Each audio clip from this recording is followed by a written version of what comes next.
नमस्कार, मैं मनीष शर्मा, न्यूज 21 देख रहे हैं आप। हमारा राजस्थान बुलेटिन में आप सभी का स्वागत है। खबरों की शुरुआत करेंगे खबरारी केशवराय पाटन से। जिले के केशवराय पाटन क्षेत्र के कापरेन गांव बोयाखेड़ा से बालापुरा तक करीब 3 किलोमीटर लंबी सड़क की बदहाल स्थिति को लेकर ग्रामीणों में भारी आक्रोश है। सड़क पर जगह जगह गड्ढे बनते जा रहे हैं और डामर पूरी तरह उखड़ जाने से हालात बेहद खराब हो चुके हैं। इस मुद्दे को लेकर उप सरपंच कृष्ण मुरारी गुजर के नेतृत्व में ग्रामीणों ने नायब तहसीलदार कापरेन के माध्यम से जिला कलेक्टर के नाम ज्ञापन सौंपकर सड़क के शीघ्र नवीनीकरण की मांग की है। ग्रामीणों का कहना है कि सड़क पर अब केवल गिट्टी बची हुई है, जिससे वाहनों के फिसलने और दुर्घटना का खतरा लगातार बना हुआ है। उप सरपंच ने बताया कि पहले भी लोक निर्माण विभाग को ज्ञापन दिया गया था, जिसके बाद 400 मीटर इंटरलॉकिंग सड़क का कार्य शुरू हुआ, लेकिन शेष 3 किलोमीटर हिस्सा अभी भी जर्जर स्थिति में है। ग्रामीणों ने जिला प्रशासन से जनहित में शीघ्र सड़क निर्माण कार्य स्वीकृत कर शुरू करवाने की मांग की है। केशवराय पाटन से सुनील मेघवाल की रिपोर्ट देख रहे हैं हम।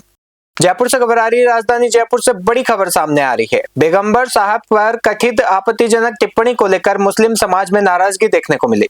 बड़ी संख्या में समाज के लोग खो नागौरियन थाने पहुंचे और आरोपी युवक के खिलाफ शिकायत देकर सख्त कानूनी कार्रवाई की मांग की। खो नागौरियन थाना क्षेत्र में देर रात मुस्लिम समाज के युवक और स्थानीय लोग एकत्रित होकर थाने पहुंचे। प्रदर्शनकारियों का आरोप है कि नाजिया इलाही नामक युवक ने सोशल मीडिया पर पैगंबर साहब के खिलाफ कथित आपत्तिजनक टिप्पणी की है, जिससे धार्मिक भावनाएं आहत हुई है। समाज के लोगों ने पुलिस को लिखित शिकायत सौंपते हुए आरोपी के खिलाफ कानूनी कार्रवाई और जल्द गिरफ्तारी की मांग की है। इस दौरान सोहेल खान नागौरी, मोइल खान सहित अन्य लोगों ने प्रतिनिधिमंडल के रूप में अधिकारियों से मुलाकात कर ज्ञापन सौंपा। जयपुर से आदिल खान की रिपोर्ट देख रहे हैं। कोटा जिले के रामगंज मंडी थाना पुलिस ने ऑपरेशन क्लीन ड्रग के तहत बड़ी कार्रवाई करते हुए अवैध मादक पदार्थों की तस्करी का भांडाफोड़ किया है। पुलिस ने उत्तर प्रदेश निवासी 22 वर्षीय मोहित को गिरफ्तार कर उसके कब्जे से करीब 9 किलो 30 ग्राम डोडा चूरा बरामद किया है। बरामद मादक पदार्थ की अंतर्राष्ट्रीय बाजार में कीमत लगभग 1.35 लाख रुपए आकी गई है। पुलिस के अनुसार आरोपी संदिग्ध गतिविधियों में लिप्त था और लंबे समय से नशे के अवैध कारोबार से जुड़ा हुआ माना जा रहा था। कार्रवाई के दौरान पुलिस ने मौके से डोडा चूरा जब्त कर आरोपी को हिरासत में लिया और इस मामले में रामगंज मंडी थाना पुलिस ने एनडीपीएस एक्ट के तहत प्रकरण दर्ज कर लिया है और आगे की जांच शुरू कर दी गई है। पुलिस ये भी पता लगाने में जुटी हुई है कि आरोपी इस अवैध मादक पदार्थ की सप्लाई कहां और किस नेटवर्क के माध्यम से कर रहा था। अधिकारियों ने कहा कि क्षेत्र में नशे के खिलाफ अभियान लगातार जारी रहेगा। कोटा से सुरेश कुमार की रिपोर्ट देख रहे हैं। श्रीकरणपुर के वार्ड 10-11 और गांव रड़ेवाला रोड इलाके में खुलेआम बिक रहे नशे का शिकार 35 वर्षीय क्रिकेट खिलाड़ी गुलाम नबी की मौके पर ही मौत का मामला सामने आया है। आरोप है कि नशे की ओवरडोज के चलते ये घटना हुई, जिससे पूरे क्षेत्र में आक्रोश फैल गया। मोहल्ले वासियों का कहना है कि कुछ दिन पहले पुलिस थाने के सामने विधायक रूपिंदर सिंह कुन्नर द्वारा लगाए गए धरने में भी उन्होंने सरेआम बिक रहे नशे की जानकारी दी थी, लेकिन इसके बावजूद कोई ठोस कार्रवाई नहीं की गई। स्थानीय लोगों ने यह भी दावा किया कि एक ही गली में नशे की ओवरडोज से यह तीसरी मौत है, जिससे क्षेत्र में भय और चिंता का माहौल है। ग्रामीणों ने मांग की है कि वार्ड 10 और 11 और रड़ेवाला रोड पर चल रहे अवैध नशे के कारोबार पर तुरंत सख्त कार्रवाई की जाए, ताकि युवाओं को इस लत से बचाया जा सके। श्रीकरणपुर से अमित धवन की विशेष रिपोर्ट देख रहे हैं। कामांग से खबर आ रही है। जिले के कामांग वन विभाग क्षेत्र के रेंजर को धमकी भरा पत्र मिलने से हड़कंप मच गया। मामला अवैध खनन के खिलाफ चलाई जा रही कार्रवाई से जुड़ा बताया जा रहा है। जानकारी के अनुसार वन क्षेत्र अधिकारी सत्यवीर दोरवाल को उनके किराए के आवास पर एक पत्र मिला, जिसमें लिखा था, और रेंजर हमारा ट्रैक्टर छोड़ दे, नहीं तो तेरे घर पर हमला कर देंगे। इस घटना के बाद विभाग में सुरक्षा को लेकर चिंता बढ़ गई है और इस मामले को लेकर हमारे संवाददाता राकीब ने कामांग वन विभाग कार्यालय पहुंचकर रेंजर सत्यवीर से बातचीत की। दोस्तों नमस्कार, मैं हूं राकिब खान और आप देख रहे हैं न्यूज 21। इस वक्त जो हमारी मौजूदगी है कामा क्षेत्र में है और जहां यहाँ वन विभाग के रेंजर को एक धमकी मिली है, धमकी भरा संदेश मिला है और पत्र मिला है। उस पत्र को लेकर, उस तथ्य को लेकर हम यहाँ पहुंचे हैं। वन विभाग की जो टीम आप देख सकते हो, ये वन विभाग का बोर्ड है और यहाँ पे हमारी मौजूदगी है और जो हमारे यहाँ वन विभाग के रेंजर है, उन्हीं से हम बातचीत करते हैं इस मामले को लेकर। और आइए आपको हम एक बार दिखा देते हैं इस प्रकार से कार्रवाइयां करते हैं और इनको क्यों धमकियां मिलती हैं। आजकल आप जान रहे हो, हालांकि जाबाज सिपाही है और हर विभाग को भी धमकियां मिलती रहती है। हालांकि यहाँ पे जो मामला नया सामने आया है यहाँ पे देखा गया है जो सतवीर जी हैं वन रेंजर, उनको धमकी मिली है, धमकी भरा संदेश मिलने से विभाग में हड़कंप मच गया और हम बातचीत करना चाहेंगे और क्या सुरक्षा के मामले किए गए हैं आगे, और हमारे जो अधिकारी साहब हैं क्षेत्रीय वन रेंजर, उनसे हम बातचीत करना चाहेंगे इस मामले को लेकर। जी आइए एक बार। जी, जो आपको पत्र मिला है धमकी भरा, जी, और इसके बारे में आप किस मामले को लेकर ये मिला है, इसके बारे में आप हमें बताइए। वो तो अवैध खनन करताओं के खिलाफ की जा रही कार्रवाई के कारण और जो मैंने जब्त वाहन किए हैं, जो एक से अधिक अपराध करता है उनको छोड़ने का प्रावधान नहीं होता है, इस कारण से मेरे को धमकी भरा पत्र मिला है। अच्छा, ये धमकी भरा आपको पत्र मिला है, क्या उसके अंदर लिखा हुआ है, कहाँ पे आपको मिला है? ये मैं जो किराए के मकान पे रह रहा हूँ, इसी ब्रजवासी होटल के पीछे कॉलोनी है, शास्त्री कॉलोनी, वार्ड नंबर 33 में जो मेरे किराए का मकान है, उसका लोहे का गेट खोल के अंदर जो चबूतरा है उसके ऊपर डाल के गए हैं। उसमें लिखा है कि और इंजन मेरा ट्रैक्टर छोड़ दे, नहीं तो तेरे घर पर हमला कर देंगे। इस पत्र को लेकर आपने किसी उच्च अधिकारी से सुरक्षा की गुहार या किसी मामले को लेकर बातचीत की है? मैंने मेरे उच्च अधिकारियों से भी वार्तालाप की है और मैंने पुलिस थाने में तहरीर भी दे दी है। एडिशनल एसपी साहब से भी मेरी बात हो गई है, वो करे इसकी जांच की जाएगी और जो भी अपराधी है, जो भी दोषी पाया जाता है, उसके खिलाफ सख्त कार्रवाई की जाएगी।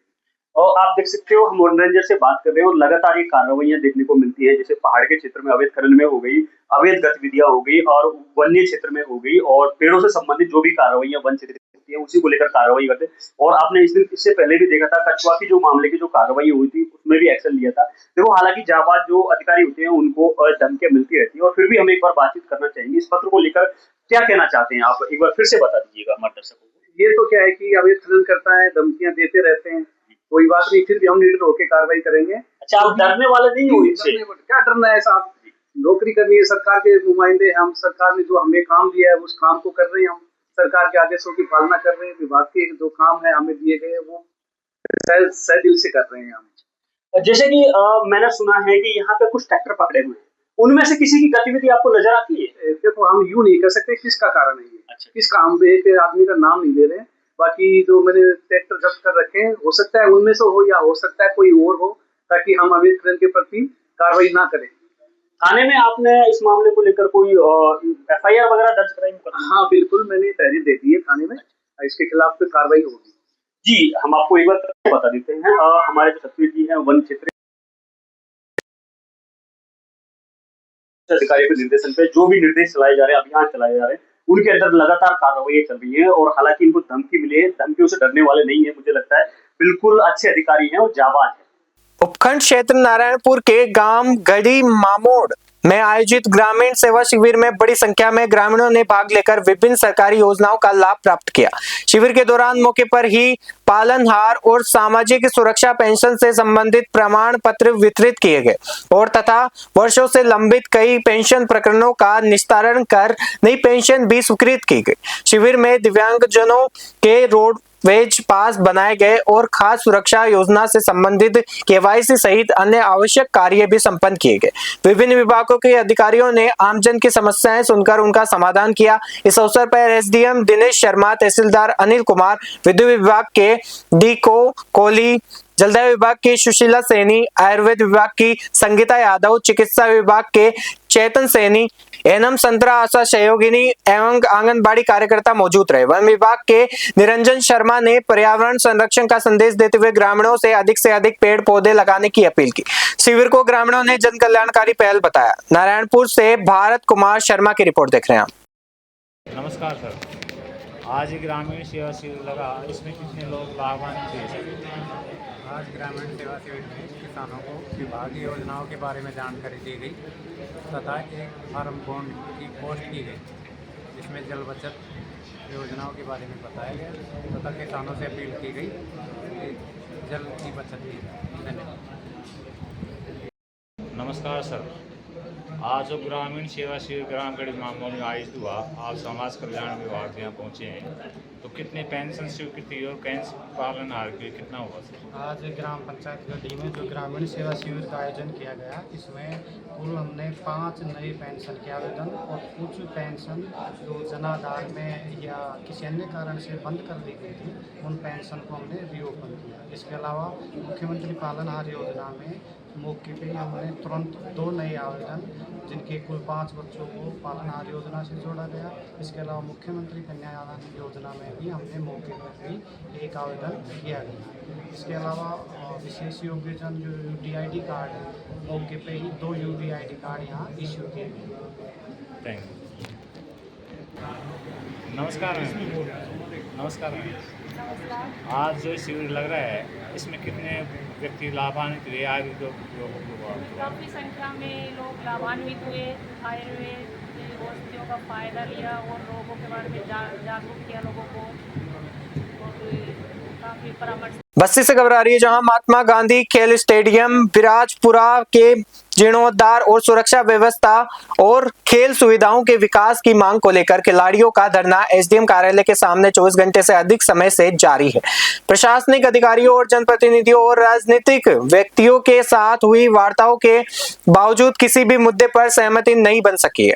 स्टेडियम विकास संघर्ष समिति के नेतृत्व में चल रहे इस आंदोलन को खिलाड़ियों, युवाओं और खेल प्रेमियों का लगातार समर्थन मिल रहा है। धरनार्थियों का कहना है कि जब तक उनकी मांगों पर लिखित आश्वासन और ठोस कार्रवाई नहीं होती तब तक आंदोलन जारी रहेगा। खिलाड़ियों के अनुसार स्टेडियम परिसर की बदहाल स्थिति, सुरक्षा व्यवस्था का अभाव और नशेड़ियों की आवाजाही और खेल गतिविधियों के लिए आवश्यक सुविधाओं की कमी लंबे समय से बनी हुई है। कई बार प्रशासन को अवगत कराने के बावजूद समस्याओं का समाधान नहीं हुआ। धरना स्थल पर खिलाड़ी दिन रात डटे हुए हैं। बस्सी SDM दीपक सिंह खटाना ने भी खिलाड़ियों से बातचीत की, लेकिन कोई समाधान नहीं निकल सका।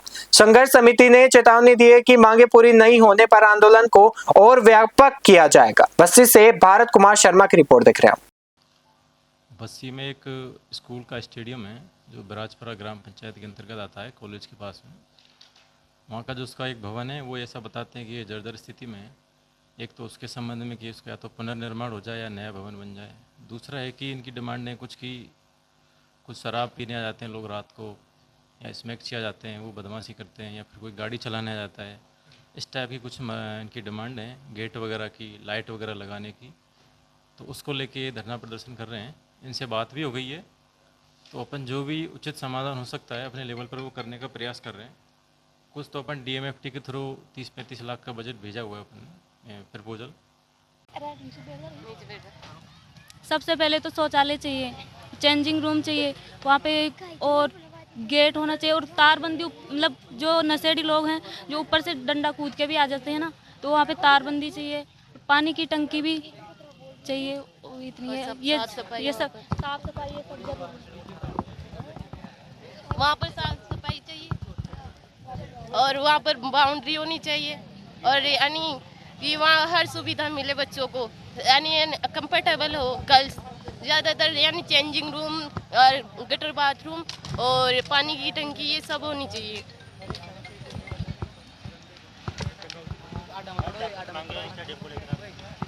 देखो, हमारी मुख्य मांगे हैं कि वहाँ एक तो हाई सिक्योरिटी के तौर पे हाई मास्क लाइट लगाई जाए, गेट लगाया जाए, जो खिलाड़ियों के लिए चेंजिंग रूम बनाया जाए, उन पीने के लिए पानी की व्यवस्था की जाए, टॉयलेट की व्यवस्था की जाए। और जो ट्रैकिंग के जो स्टूडेंट रनिंग करते हैं, तो ट्रैकिंग का बिल्कुल बदहाल हालत हो चुकी है कि वहाँ पे दौड़ भी नहीं सकते नंगे पैर इंसान।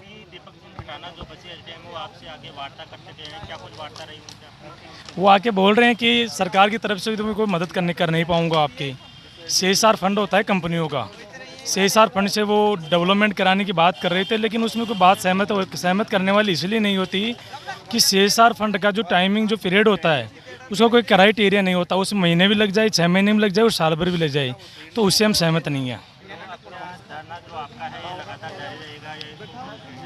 देखो, जो स्टेडियम संघर्ष विकास समिति है, जो इनका जो निर्णय रहेगा, हम तो उस निर्णय की अगुवाई करेंगे।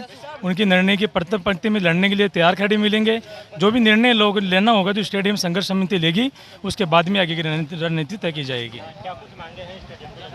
जैसा कि बड़े भैया ने आपको अवगत करवा दिया है कि हमें मास्क लाइट चाहिए, और इसके अलावा वहाँ पे जो रनिंग एरिया है वहाँ पर अच्छी व्यवस्था की जाए, खिलाड़ियों के लिए बैठने की उत्तम व्यवस्था की जाए, और जो वहाँ पर सरकार के द्वारा ही वो गेट और दीवार तोड़ दी गई थी वो वापस से उसकी मरम्मत करवाई जाए, और गर्ल्स के लिए चेंजिंग रूम की व्यवस्था करवाई जाए।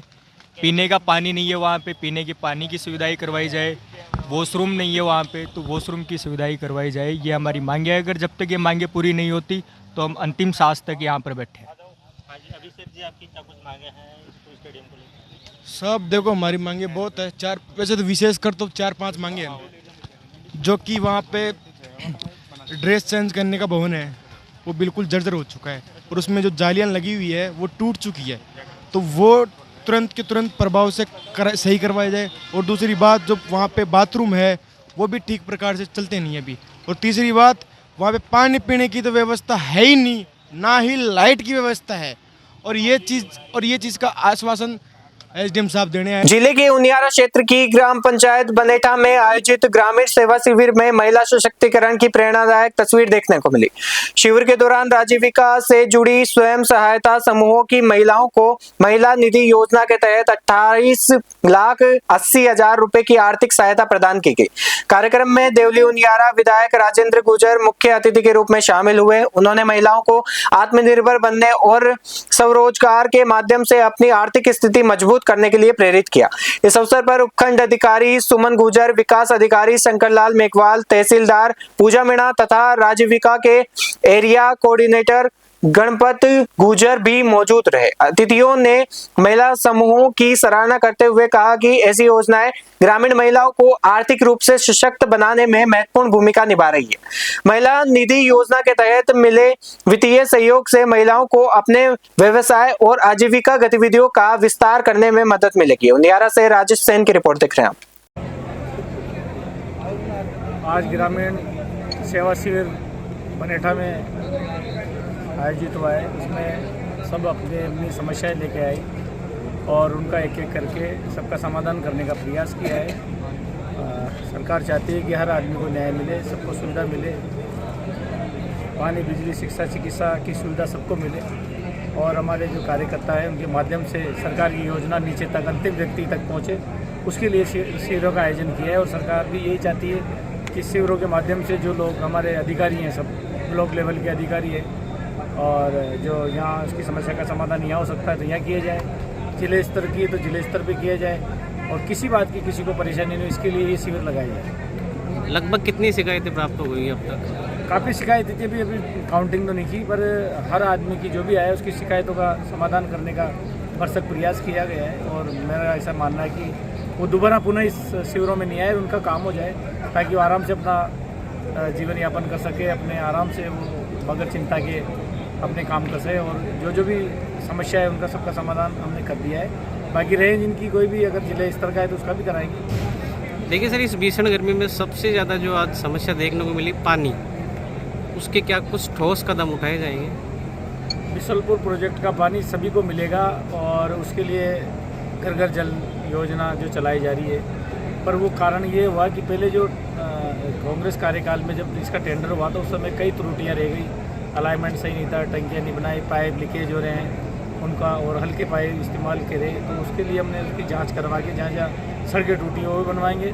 और आने वाले समय में बहुत जल्दी उसमें कई सुधार हो रहा है। प्रयास कर रहे हैं कि जल्दी सबको बिसलपुर का मीठा पानी मिले, उसके लिए हम प्रयास रहते हैं और जल्दी उसका लाभ मिलेगा ग्रामीण क्षेत्र। मांडलकर से खबर आ रही है, जहां क्षेत्र के सोलंकियों का खेड़ा गांव में रावणा राजपूत समाज के युवा धर्मराज सिंह पुत्र देवी सिंह के भारतीय सेना में चयन होने पर ग्रामीणों ने भव्य स्वागत किया। इस अवसर पर गांव में उत्सव जैसा माहौल रहा और समाज के लोगों ने फूल मालाएं पहनाकर उनका सम्मान किया। स्वागत समारोह के दौरान सोलंकियों का खेड़ा चौराहे पर स्थापित महाराणा प्रताप की प्रतिमा पर माल्यार्पण किया गया और तथा साफा पहनाकर श्रद्धा व्यक्त की गई।